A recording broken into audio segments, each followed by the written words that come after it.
Hello everybody and welcome back to the United Stand. It is today's 2 p.m. show talking Erik ten Hag's transfer shortlist.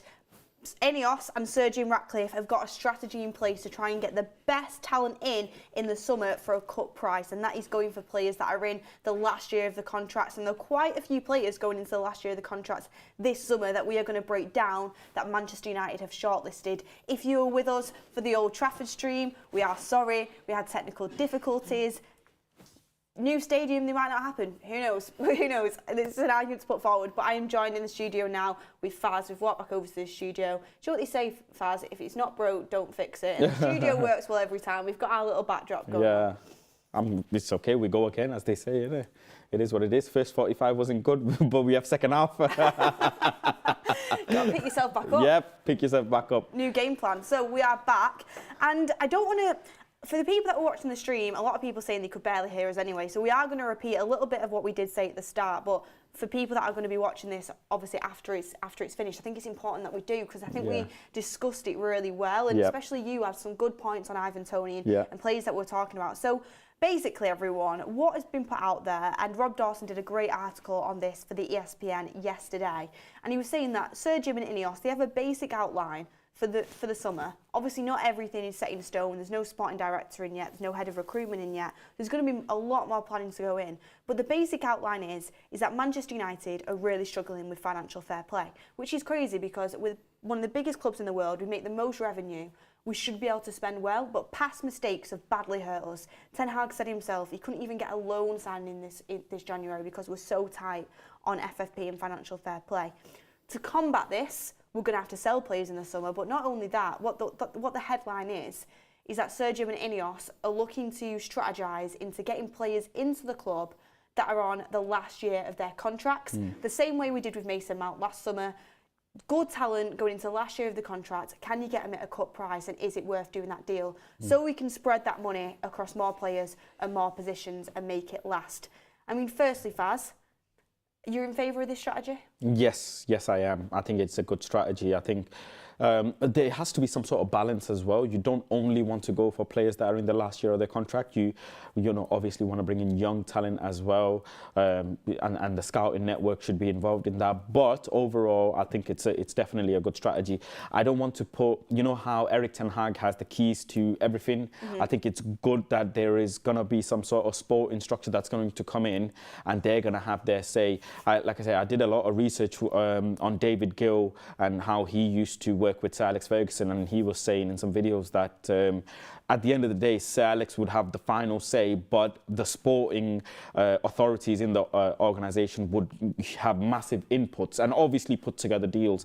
Sir Alex had a huge amount of contacts and had his eyes and ears, peeled on all the players across the world. But now with Erik ten Hag, a lot of his signings, some of his signings have worked well, some haven't.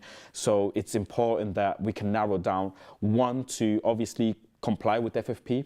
Premier League teams are meeting this week at some point to discuss the FFP regulations and the financial regulations to try and kind of make it UEFA-like, which could favour us a bit more. But it's important that we make deals happen that are right for the club. And one of the most important thing is walking away from deals. Manchester United, we always end up overpaying instead of walking away. Imagine we walked away from some deals prior, we would have been better off. Well, it's hard to overpay for a player when they are in the last year of the contract because clubs need to get a fee for them, so often they do sell. Saying that, we still did overpay for Mason Mount, which I spoke about it in the last stream we were doing, but okay, so far it's not been a good signing because he's been injured, but he is a good player, 24 years old with so much potential. 60 million, yes, we paid probably 10 million too much, but it was one of them where we had Chris Wheel on the show and Man United felt like they couldn't miss out on it. It's an interesting sort of tact, but a player that we were just speaking about and a player that is going into the last year of his contract, and this is relevant today actually because Thomas Frank was speaking to the media and he said it is most likely that Ivan Toney will go and he will leave Brentford in the summer. He said he's going into the last year of his deal, so it's most likely, and that they actually had no bids for him in January, but they expect him to leave in the summer. We spoke about this. For me, Faz, the clubs that are going to be going in for Toney are going to be he's going to be linked to is Arsenal. Obviously, they need a centre forward. Man United, they could do with another centre forward as well as Højlund, and potentially Chelsea. But Chelsea is so poor right now, and poor is in financial fair play they're having issues with, but also in the table. It's a tough one. So I spoke and I said, I think Ivan Toney will go to Arsenal. They are ahead in their project. They are going to get top 4 unless something goes drastically wrong. Man United, we don't know whether we're going to even end up with Champions League football. It looks unlikely right now. But I spoke about the pros and the cons of bringing Ivan Toney in. The pros is you're going to get him for a cheaper price because it's the last year of his deal, but you are still going to spend a big chunk of money. It's still going to cost you a bit. The pros are set pieces, finding the back of the net, leadership, experience, good in the air, can run the channels, link up play. He's someone that Højlund can really benefit off playing alongside and also just sharing that role together. The downsides are it's going to be a big chunk of our transfer budget going on a striker.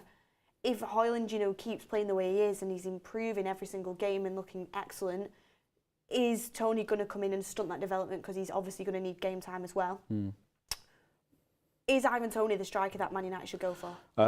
Look, I don't actually like Ivan Toney. I love him. I think not just as a player outside, just overall as a athlete, as a person, I think he would represent Manchester United really well. I'm going to break this down in parts, and the first part is the experience he's had in football in general, from the loans in his earlier years to being in Brentford, obviously, having overcome a physical battle as well with his back problem prior. Rasmus Højlund had a little bit of back problem as well, that when he got signed to Manchester United, it came into fruition, but it's not much of a big deal. I mean, Ivan Toney's faced similar things in his younger years, which he could probably advise Rasmus on as well, don't forget. So there's that experience he can give, experience of life, having gone through all of this scenario with the scandals that he's had. He's overcome that now, and as a person, as a man, he's grown, probably from the situation, and he can bring that to the table as well. He's openly spoken about, having his antics outside of football or going through life outside of football. I think that experience he can bring to Marcus Rashford and those sorts of players as well. There's so much benefits off the field and on the field as well that he brings.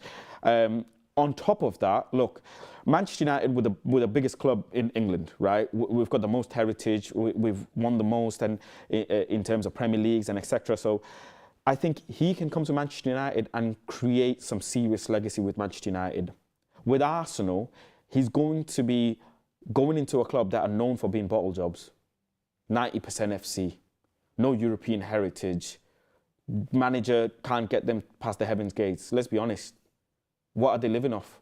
We have heritage, so much of that we can look at, and Ivan Toney can look at and say, I want to take this club back to those sorts of days, or close to those sorts of days. What's he going to do in Arsenal? Stay in top of the league for 90% and then bottle it? What I love about Toney is the fact he will come into Manchester United and score goals, basically guaranteed. Premier League proven. You spoke a little bit before about the goals he can score per year and how that change going to a top club. Yeah, so with this scandal of his, the situation that was going on, he still scored double-digit goals, so 20-odd goals. Imagine he comes into Manchester United, clear mind, fresh page, new chapter, nothing behind him, everything's been sorted out, and he can knuckle down. One of the things that I picked up on, he mentioned in one of the videos, he says, I look at the chances that I didn't score. He says, I look at about 10 to 15 chances that I think if I just did a little bit more, did something different, I could have scored.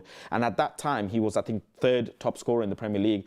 If he adds that, you can easily look past 25, 30 goals. And not just that, right? It's also him being able to hold the wingers and the other players accountable. Because now you've got a young striker in terms of, 27. He's not old. Strikers are 30, 31 years old in their prime. He's a good, fantastic striker in perfect age. He comes in, and if he's not scoring in goals in Manchester United, there is no questions that it is the wingers and the midfielders who need to be accommodating him. Absolute no question. If Cristiano Ronaldo at his age, right, some players retire at his age, comes into Manchester United scoring them goals, we're now struggling for creating chances. It's the wingers strikers and the midfielders that need to be creating them. No way we can say Ivan Toney comes in here and doesn't score goals, because the team would have to play to his strengths. The one thing about this race, and I do think Arsenal are going to win it. I've said that to you, and I know you speak about the bottle jobs and everything. I don't. And I love the red tinted glasses, but when you look at Arsenal, they are ahead of in a project. They're more closer to winning stuff than we are right now, and it's sad to say. Plus, you're in London, you've got that benefit. Honestly, I think that Toney would want a move to a big club either way. I think he'd go to either of them. But if they were both competing, I do think Arsenal maybe would be able to have the final say. But Gabriel Akari says that he actually disagrees, and we should get a cheaper experience option to nurture Højlund's talent and spend the money elsewhere. I mean, I spoke about this earlier. You have to have squad depth. Yes. You do. Højlund, by me saying I want Toney does not mean, you know, I don't want Højlund to develop. I think Højlund is excellent. You know, I love Højlund. I think his talent is, I think he's super talented. I think he's only going to go up from here. I think he's going to be a massively successful striker for Manchester United, 100%. But he can't take that role purely on his own. I mean, look at the great Manchester United teams. You had Ole Gunnar Solskjaer and Teddy Sheringham on the bench at times. Like it's most of the time really. And you had strikers in depth. I mean, look at Haaland and Alvarez. Look at Callum Wilson and Isaac. Like you said, Isaac. You do have to have depth when it comes to the striker areas. But Faz, in terms of Ivan Toney, would it be silly to spend a big chunk of your transfer budget, say if it was 70 million, on a striker when we do already have Højlund and we need other positions? Would you think about maybe cheapening that role and spending it elsewhere? It's a tough one because, look, I don't want to pile the pressure on Rasmus. I really don't. I don't think Rasmus should be the main man up front. He needs to grow physically. He needs to grow with the league. He needs to grow in life. He's only, 21 years old. Like, you know, he's so young. He's got at least 5 years of solid development, you know, in life experiences and everything to get through. The fact that he's even made it to Manchester United at 21 speaks volumes of his ability, which is great. But I think you need a striker that can deal with certain periods of the season when you're having struggles and goal droughts and things like that. You need a striker that can take that pressure off. And I absolutely do not think it stops Rasmus's development, because I'll tell you why. Mathematically, if Ivan Toney comes in and he gives us 5 years, right? 5 years. Ivan Toney comes in at 27 years old. He gives us 5 years. He would be 32 years old. Rasmus Højlund at that time would be 26. Let that sink in. Let that sink in. So even 5 years of Ivan Toney doesn't mean Rasmus Højlund has hit his prime. He's still 26 then. So there is no way you can tell me that it's going to stop Rasmus's development, because with every game, every training session, we're having these sorts of strikers. You only grow, you only learn off. Look at Rasmus himself. He says, my idol's Cristiano Ronaldo. You think he's not going to learn off, and if Cristiano was here, that it's going to stop his development? Absolutely not. Absolutely not. A player like Ivan Toney, with the experiences that he's had in life, is fantastic. I've seen a certain comment someone said before, we don't want drama. No, you don't just say no to a person because they've made a mistake or been in a situation. He's clearly learned from it. And he's openly spoken about his issues and problems in life that he's overcome. That is the type of player that I would love in Manchester United, to teach our younger players not to make the same mistakes. I am completely in agreement with you. And like you said, you know, you shine brighter when you're competing with better talent. Yes. Like, look at Luke Shaw when he had, like, you know, Luke Malacia. Shaw, he played, like, in the past it's been a narrative that he plays so much better when he's got good competition around him, and you want players competing for places. You want Højlund to learn off the experiences that Ivan Toney's had. I think look at Ferguson, he used to have 4 great strikers in amongst the ranks. Yeah. It would not stunt Højlund. It'd be a great thing to do. When people say, why don't we just bring in a younger player? But we already got a younger player in Højlund. People talk about Brian Brobby, people talk about Sesko. I mean, Sesko does look like a good talent, but with Ivan Toney, you know exactly what you're getting, and you know it's going to work. You know, bringing in another player from the Eredivisie, it's a risk. Yeah. And you want someone that's going to come in and score goals straight away and be able to compete with Rasmus and make him better. And I think Ivan Toney does that. I think it'd be a good move, to be honest. But I understand why people would want to spend the money elsewhere. People talk about experience funds. I think you've got to get someone who is experienced in. Yeah. I think you've got to. Every player's talking about Toney being a gamble. The one thing I would say is, every player's a gamble. I don't think Toney is a gamble. Every Pardon player's the a pun. gamble. Yeah, but every player's a gamble. You know, every player's a risk. You never know what's round the corner. But you weigh the pros and the cons, and what outweighs the other. I think Ivan has more pros than cons. Here's one for you, Faz. We'll move the conversation along Sure. a little bit. Yeah. That we talked about the striker, and that is a position that United will be targeting. And the last thing we should do is, Højlund's on a good streak now. He's doing really well, and hopefully he continues to just propel into the rest of the season. But the last thing United should do is look at that and think, oh, we don't need a striker in the summer. Yeah. We absolutely do. You can't just rely on one player. So next one is the guy that's on the thumbnail, midfielder. Man United are going to go for a midfielder. I think everyone can agree we need to get a box-to-box midfielder, even, you know, a CDM in the summer, because you've got Casemiro, you've got Kobbie Mainoo, both excellent, but you need players, you need a squad at the end of the day, and you need competition for places, you need the elite level. Somebody who's going into the last year of his contract, been linked to City, he's going to be 29 tomorrow, it's Joshua Kimmich. It looks like he could be on the move in the summer. Is that someone that United should go for, Faz? And get it in the chat as well. Yeah, I'm a mixed one with this, in all honesty. I think he's a really good player. We could get 2-3 years out of him, in all honesty, but then that means we're not going to be able to, like, we're not adding anything to his value, let's be honest. This is going to be his final, probably big contract in terms of a big club, Manchester United, Premier League. In a few years' time, he won't be able to play probably at this level. I hope he can, but I don't know, just the way football works. I think there are younger midfielders out there that we could be looking at, but he's obviously very well seasoned and a veteran, to be honest, in football. The age is just a little bit of a factor, because I do want to shift away from this. I mean, look at the average age of our centre-backs, look at the average age of some of our midfielders, if you pile them together. It's just want some, you know, project type of players. I think 26, 27. And who's he going to replace? Like Scott McTominay? Everton is obviously going to leave this summer. I think there's one of them.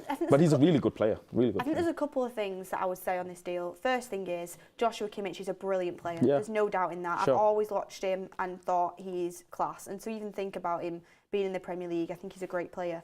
But there's a few reasons why I don't think this deal will happen, and I don't think it necessarily should happen. First of all, I think he's going to go to City. He suits City more than us. He just comes into a well-oiled machine, and he can do that job for like a couple of years, be at City. He'll want Champions League football, being the pro that he is. Yeah. I don't know if we're going to get it. I think he's going to go to City, and it seems like a City type. They can afford to make them sort of signings right now, because they've not got a squad to rebuild. They've got a fully functional working squad. They just need to polish some areas of it. So they can afford to go and get Joshua Kimmich at 29, who's a great player, who can slot straight in. Man United, like you said, is a project. We need to be looking a bit younger than that, I feel like. We need to be looking for someone who's going to come in and spend a few years, quite a good few years at Manchester United. He's ready to come in, but he's also going to develop even further. I think where Man United should be shopping for is a young Casemiro. We need someone to come in who's going to take that role of Casemiro. Onana, Everton. I see Kobbie Mainoo as a box-to-box. Onana, Everton, I'm telling you. Onana, Everton, I'm telling you. Look like a good player. Onana, Everton, I'm telling you. What an absolute machine he is. He's a freak of nature, that guy.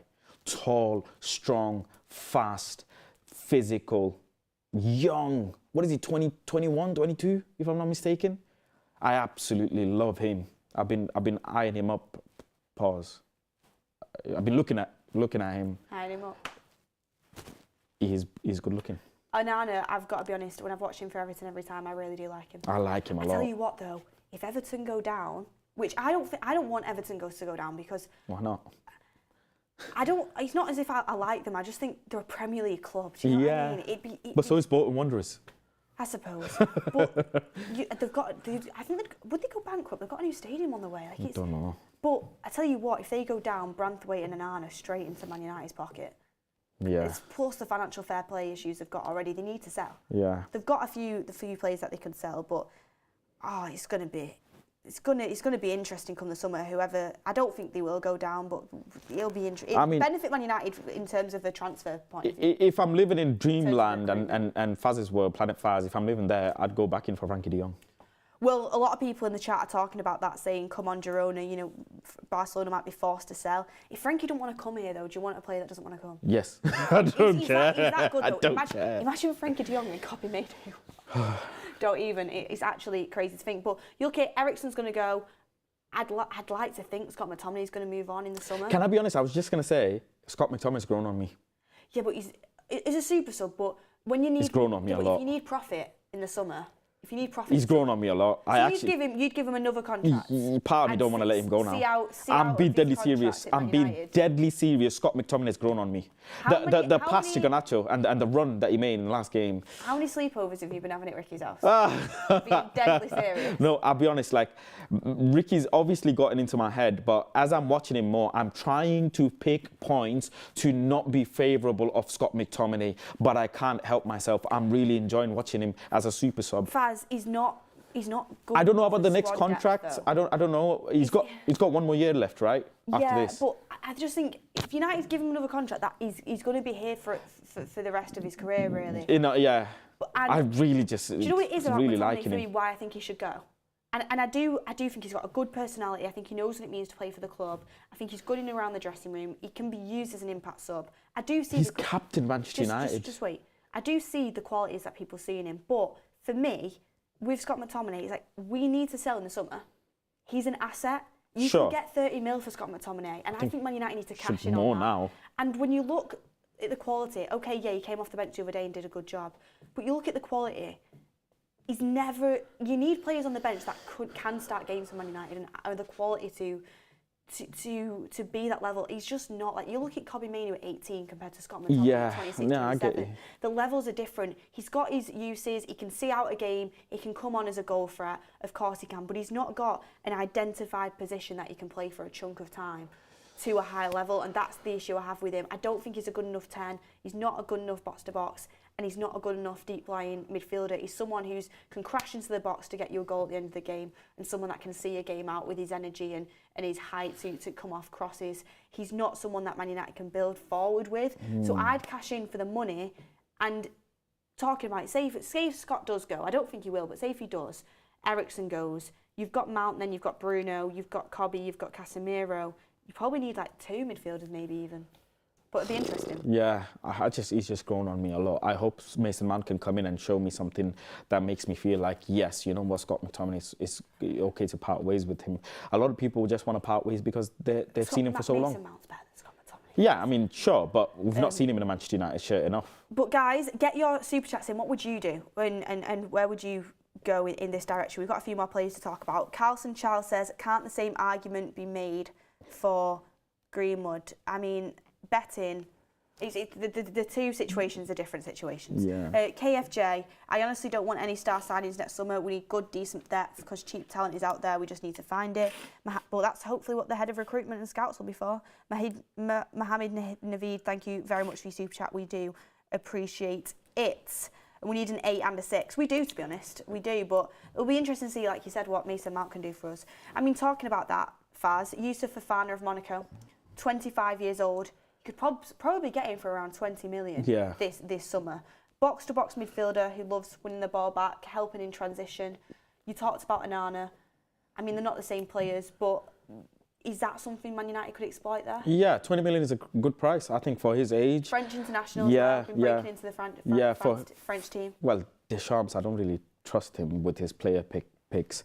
Some of the player picks are a bit odd, but all that aside, the price tag is really good, the age is really good, and I wouldn't be against that deal. I wouldn't at all be against that deal. Obviously, I would still prefer Onana, different sort of player, but I think Onana's more versatile as a player, can play numerous positions. And I just like the build, you know, how he's built. I just really like it. I think he fits right into Manchester United. But for the price tag of Fofana, he's very, very attractive. A lot of people don't like it when I say this, and I would be open to going to Fofana because I've not seen loads of him, but I know what he's about, and I've seen enough of him. And with him, like for the price, I think it's just a good squad player to add into the team. I would need to see more to be fully certain of it though, because I've not watched loads of Monaco games, going to be honest. Yeah. But I know about him. He's 25 years old. You're hitting the age bracket there. But what I like about Onana is, and I know it's someone who Ten Hag really likes as well. Ten Hag really likes Onana at Everton. What I like about him, people don't like it when I say this, Premier League proven, you know what you're going to get. I mean, I thought Amrabat was going to come into United and be brilliant, and he's not been. Yeah. And I do think sometimes that Premier League certainty is huge in success rate for signings. Yeah. I've heard bits of Onana as well from someone who's close to him about his personality, about how he is and stuff, and it's just all really positive things. So, I just really like the player. I think that's what Manchester United should go for. How much do you think he would be? Who, Onana? Yeah. Depends if Everton go down or not. If they don't go down, probably like 50, 60 mil. I would say 45, 40 million, I would have said. But yeah. I think it should be. I think it should be 35, 40. Yeah. But with Premier League tax and everything on top of it, to be fair, Everton are in a struggle with financial fair play, so maybe you could get a bit of a deal on it. Apparently, Arsenal are interested as well. Yeah, he's a good player, very good player. Understandable. Daly Leonard says, would love Emery coming in. And Emery as in? Zaire Emery. Oh, you mean the player? Right. Yeah, not Unai Emery. I didn't read the full super. Fantastic player that is. Yeah, I mean, superb talent. It's talent that you can build off for sure. I mean, looking at the chart, a lot of people say we need a left back. I don't think we do. I think Malacia and Shaw is good enough. You've got Dallo who can cover there. Would you sell Shaw this summer? No, never, not a chance. Really? Not a chance. Sell the best left back in the league? No can do. No can do. For? No one's better than Shaw. The only player that's played that has been, and this is form, that is for me better than Shaw this season. In terms of, you would say, is form-wise, because Shaw's been out of the team, is Udogie at Spurs, he's class. Yeah. But Luke Shaw, like, who would I sell him for? No one comes in and is better than him, in my opinion, right now. Can't think from the top of my head, mind fog, but okay. But there is people never agree with me on PSG this. left back, what's his name? People never agree with me on PSG this, left back, someone comment down below, I forgot his name. But I think Luke Shaw's great. I think he's got experience. I think when he comes in the team, he's a big influence. I do really like him, and he can play left side of centre back as well. But here's one for you, and this is a player I wrote down, and we've moved into this segment really nice. Alphonso Davies. Love him. Last year of his contract, he's only 23 still, and it feels like he's been around for ages. Yeah.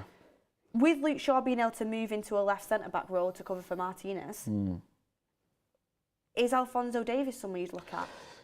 I really like Alphonso Davies. I really like him. I think he's a fantastic talent, world-class talent he is. I think the way he shifts his body, low centre of gravity, the way he runs forward, abilities on the ball, obviously comes from such a great organisation. I do have one concern. And you know what it is? It's something off the field. I am very open to players expressing themselves. Manchester United fans, a big portion aren't. And he likes entertainment, he likes gaming, he's out there. He's got videos with speed and stuff like that. I don't know if Manchester United fans are going to be open to that. I am. I love it. I actually think that's very good. But I don't know, Manchester United, some fans would be open to that. So they might have some sort of personality clash with him. In talking about squad depth, I mean, Davies makes sense in terms of the fact he's slot right in. Attacking threat, big attacking threat. I think he could potentially in a year or two bench Luke. Well, yeah, easily. Well, he's 23. Yeah, so when you look at the difference again, it's a good age difference. What do you do with Malacia? Well, that's the thing. Malacia, I think he's kind of gone out of a lot of people's minds because he's just been not available this season, so a lot of people forgot about him.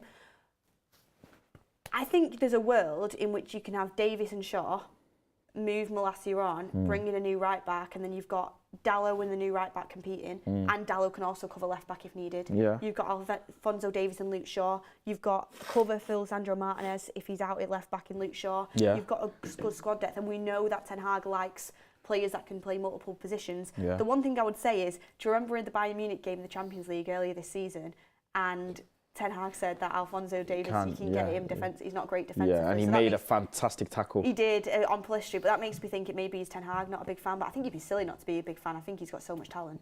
I think so. I think he's top draw out there. For 23 years of age, he's going to get scooped right up. A lot of people talking about Estupinian, a great left back, but I don't... I'm really sorry, but there's been a zombie apocalypse outside. Oh my gosh. Everything's kicking off today. Fire alarm test today. Sorry all. They just don't want us on this stream, do they? They don't. Listen. And it was we'll wait for it. Yeah, the left back you were talking about before, and now it's on the screen. I can't believe I didn't pick up on it myself. Nuno Mendes at PSG. That's the one you were. Nuno Mendes, yeah. But I mean, you guys, your ears are being tested today. Sorry. But Wan-Bissaka out then, I mean, I personally think he's another sellable player that we can get money for in the summer. Dallow's doing great right now. SG Pinion, I don't think you're getting him out of Brighton. It's interesting, but we're talking about, the reason why I'm talking about Alphonso Davies is he's a player going into the last year of his contract. That's why we're talking about it, because this is what Sir Jim and INEOS are targeting, and he's a name that got linked to Manchester United. Another name that's been linked to Manchester United is Thuram from Nice. Okay. Midfielder, obviously got the links with Sir Jim there. He's, a young midfielder that's coming up, can play in a double pivot, can play, across a midfield three. I don't know too much about him. Neither do I. For me, when I'm looking at other options, Fofana, Onana, these players for me stand out a little bit more. Yeah, they do. Like I say, I think Onana's just he's stuck in my head. I can't look at any other player and compare him to Onana, in all honesty, and what he does in the Everton team. Imagine what he can do in a Manchester United team, learning off Casemiro and stuff. So yeah. The thing is with Thuram at Nice, obviously he's primarily a defensive midfielder, but he can play box to box. We're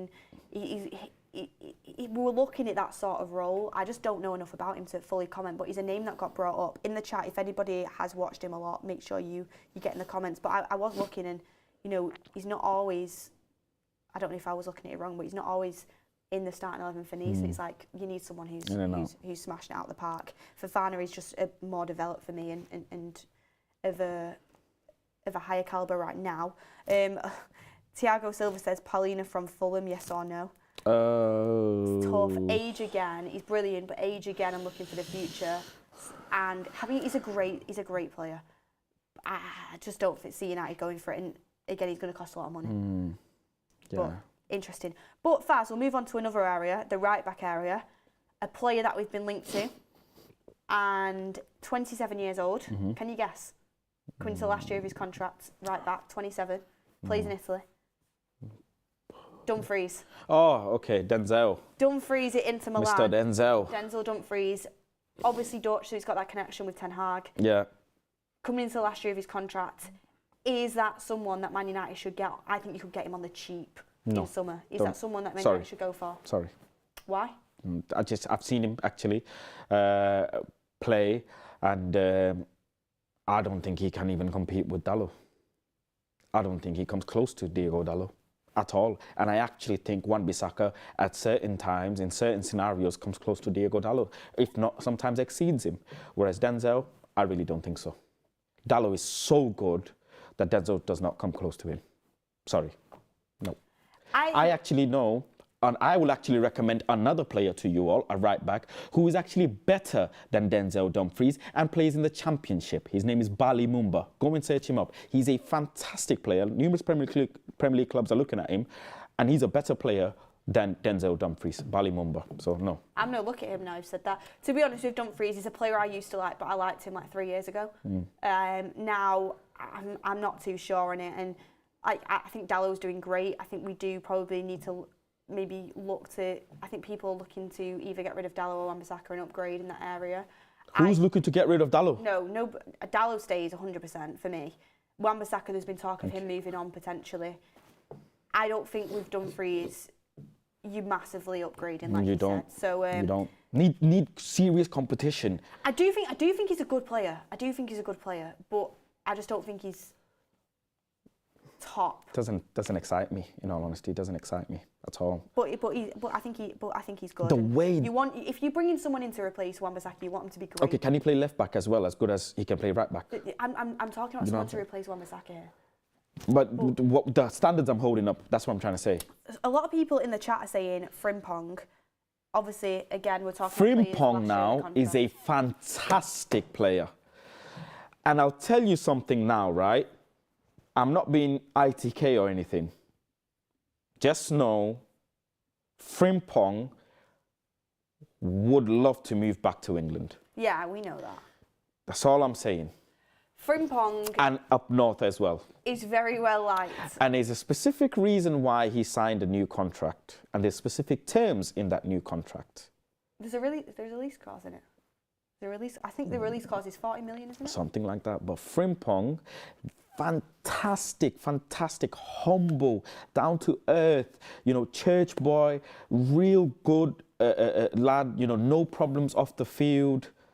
And he loves Manchester. He does love Manchester. He loves Manchester. I think he's got a place here, hasn't he, still? I swear he does. But on Frimpong, I'm going to be honest, I've genuinely been tracking and watching him now. Yeah, same. Since Ten Hag walked through the door, because we've been linked to him since Ten Hag walked through the door. So 18 months. And I feel like I know his game like, inside out. Million. Genuinely, I feel like, because I've looked at him that much and people will say, you just go off Twitter. I have genuinely fully researched Frimpong and I've watched him a lot. I'll tell you, I like him a lot. And Leverkusen are doing brilliantly. That system they've got going is amazing. Yeah. But Faz, I've got one thing that I have to say, which is a drawback. I don't know if he can play as a right back and a back four in the Prem. He can. This thing about he plays in a back five or back three. Please, players can adapt to styles and systems. They can. It's the sole qualities that you look at. His ability, his pace alone is so much of an addition to our first team. So much.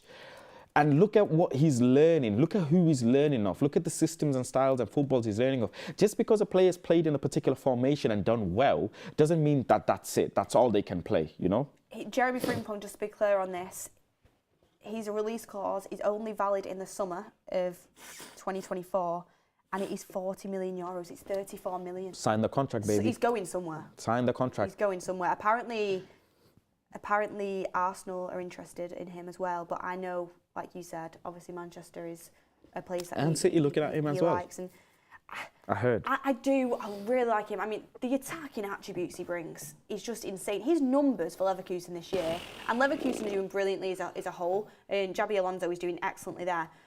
But Frimpong is smashing it out the park, genuinely. And if Xabi Alonso goes to Liverpool, I would have been expecting him to want to be triggering that release clause to bring him to Liverpool. But thankfully for us, they have Trent, who is obviously not going anywhere. And is Trent a to Real Madrid? And Trent's staying at Liverpool. But so that's a good thing. So Frimpong, I think, is going to be available.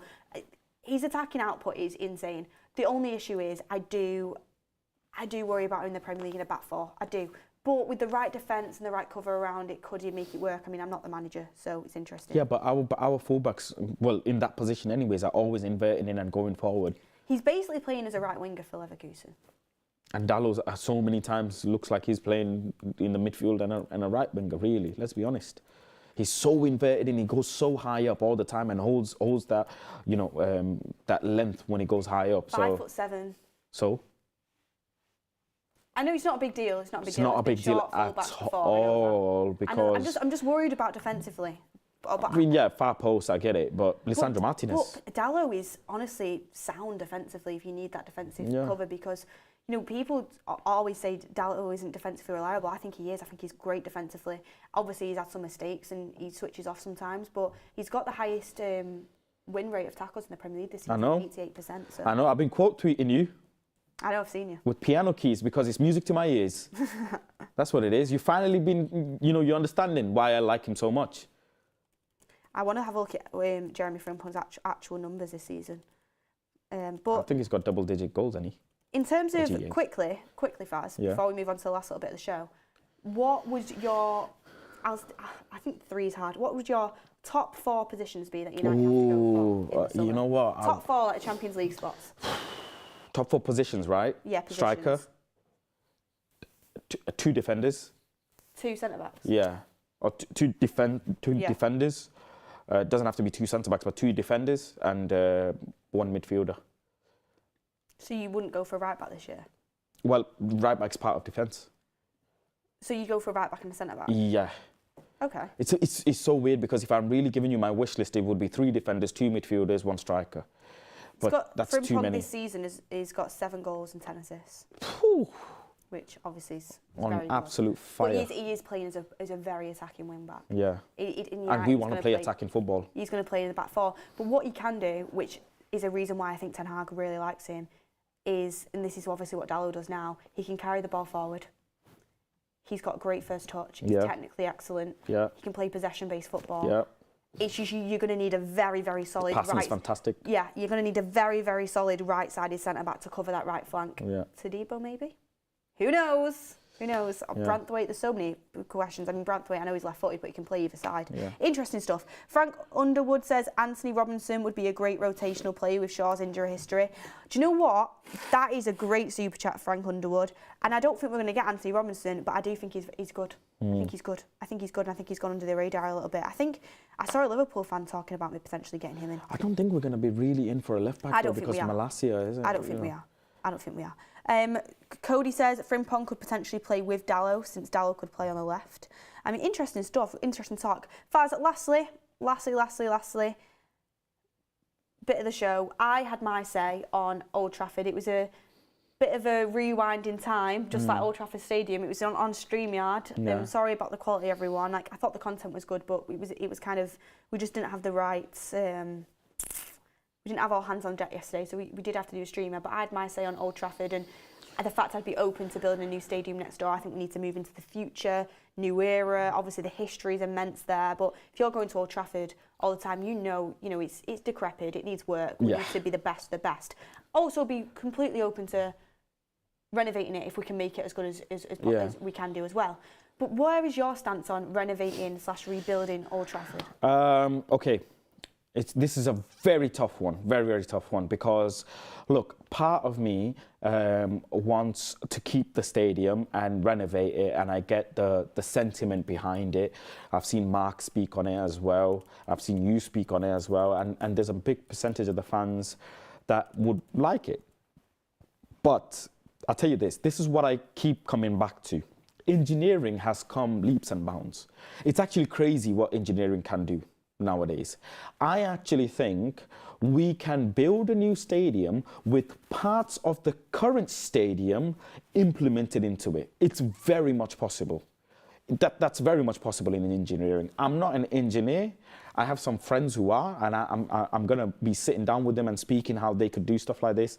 But I think the structure that you see, they can definitely have parts of the structure put into the new stadium so we can have a mixture. Now, some people will say, well, in that case, why don't you just renovate? I think it's well overdue us to be setting, in all honesty, standards. We want to be setting standards, not just for ourselves, but for football. Look at what Real Madrid, their stadium, they're really setting some standards. Tottenham, setting standards for a stadium, for a venue. I want Manchester United to be setting a standard for football and for just an area. Because I'll be deadly honest, right, Beth? Barcelona Stadium, right? I know they did some work to it, whatever. I went to the Barca Stadium, look around, right? It is fantastic. It is attracting people, Barca fans or not Barca fans. It's an attraction. I want Manchester United to have similar qualities where it can be an environment, right, where there's no game on, but I can still go around the stadium and have a nice day. I could take a friend who's not a Manchester United fan and show it off. Like, we've got this, we've got that, we've got this entertainment. Let's be honest, Beth, around Old Trafford, right, because we live near here, it's not nice. I'll be deadly honest, like Old Trafford, we just concentrate on the stadium, but just as a whole organisation, what has Manchester United as an organisation added around? Look at Manchester City, right? I've really thought about this. When I go to, one of my friends plays for the City Academy, right? I'm not going to say his name, but he mocks me. He's not a City fan, but he mocks me, saying, look at what we have. We've got a bridge, we've got tram stops and this, that, the other. We've got this facility, this supermarket, that, traffic management. What have you lot got? We've got rundown street.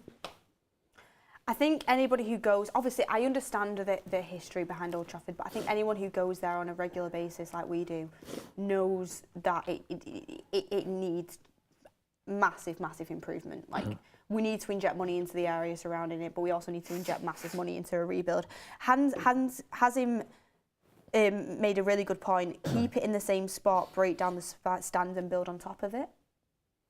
You need to listen. But also, where do you play then as that's happening? I don't have to. Play in the Lee Sports Village. But you know what I mean? It's not for me. I've lived around here, gosh, so many years now. I'll be deadly honest. it's not just the stadium for me, it's a statement. INEOS, Glazers, Manchester United, we need to make a statement. Not just a new stadium, it needs to be a whole new area. We need to really tell the world that, you know, this is who we are, this is what we're about. And this is, I'll be honest, this is not it. Interesting stuff. Old Trafford behind us. I do think it is time for change. Absolutely love that stadium to bits and all the history that's been there, but you can make new memories, and I think we need something top class for a top class club. Gaggy with the super chat in the chat, thank you very much. I mean, interesting stuff. Get your comments in. I did put a poll up in the chat of would you sign Frimpong at Man United, and it's currently on 77% say yes and 23% say no. Interesting stuff. It'll be interesting to see which direction we move to in the summer, whether we do go for a right back, because right back's like the right wing spot. It's one of them positions where they've been dangling the carrot, like, yeah, we might be going for this, but it's not nailed on. Like, we know we're going to go for a centre-back in the summer. We know we're going to go for a striker in the summer. Right back and, like, the right wing spot, they're areas where I don't think they're urgent, but they're areas that could be addressed. Garnacho's doing excellently right now. Though, I was just going to say as well, sorry, in terms of the stadium, our academy, our youth players and our women's team deserve to play in a pitch like this. I'm really sorry, and there's no disrespect to Leigh Sports Village, but it's not there. They deserve to play here. Look at Manchester City. I'm just going to hold that standard. We should be building a new... This is the reason why I'm towards building a new stadium, is because then I can come to here and I know I get all of my Manchester United fix here. The academy is here. The women's team is here. I don't have to... I remember... They won't keep that stadium. You know... But you too big.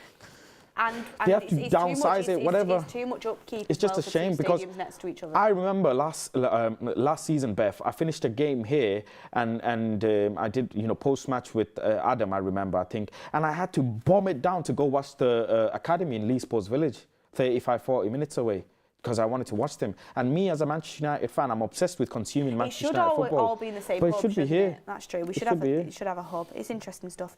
But D1134, member for 9 months, nothing to say, just keep up the good work. Thank you very much. Thank you. Faz, end of the show, but it's been brilliant. I've loved the conversation. I've loved the discussion.